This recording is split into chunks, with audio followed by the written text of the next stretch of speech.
Hello everyone, welcome to back my channel. I hope everyone is having a wonderful day. Before starting the video, please go ahead and hit the subscribe button and give this video a thumbs up. The risky move didn't pay off for the newcomer, who lost his lead and helped returning champion Greg Jolin sail into his third consecutive victory, after accumulating $50,002 in his two-day winnings total. Greg remained focused on extending his lead during a season with few multi-day winners. The system specialist from New Hampshire went up against Brian Frey, a journeyman originally from Syosset, New York, and Lindsay Simmons, an attorney originally from Marshall, Missouri. In a nail-biting game, Brian and Greg swapped leads as the ultimate outcome was determined by the daily doubles. Brian found the first DD under the quotable Oscar Wilde as Ken read out the clue. This watery sight must be one of the earliest, if not the keenest, disappointments in American married life, the host said. Brian bet all of his $3,000 on a true daily double, but was not able to correctly guess. What is Niagara Falls? Despite the cringe expression from Ken and the disappointment from Brian, the game was still early as he attempted to make a comeback. He had better luck when Brian found the third daily double under world flags, and once again wagered $3,000.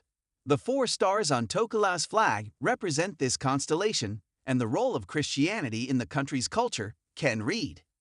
This time, Brian correctly guessed, what is Southern Cross, doubling his total to $6,000. With the big gamble paying off, he was able to get closer to Greg's lead total of $9,000.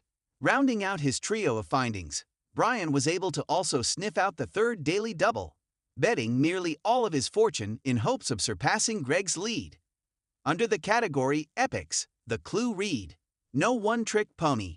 Finder, who starred in Seabiscuit, also played Joey in this World War I epic. Brian failed to guess, what is War Horse? And wagered $5,000 of his $6,000 total, dropping to just $1,000 while Greg maintained his lead of $10,600. The costly third mistake led to Greg's runaway lead, and a noticeable grunt from Ken that made the host appear to feel bad for the contestants' rough gameplay. Heading into the last round, Greg stayed in first with $19,000, while Brian dropped to third with just $3,800. Lindsay was in the red part of the game but was quick with the buzzer, earning her $5,600 by the final Jeopardy round. Ken introduced the final category as 19th Century Lit, as Ken read the clue, all introduced in the same chapter of a novel. Grimaud, Mousqueton, and Basing are the servants of these men.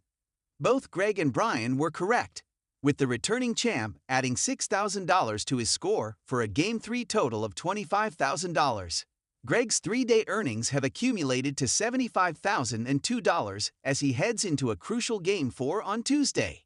Brian ended the game with $7,599, while Lindsay had $3,399 when the episode concluded.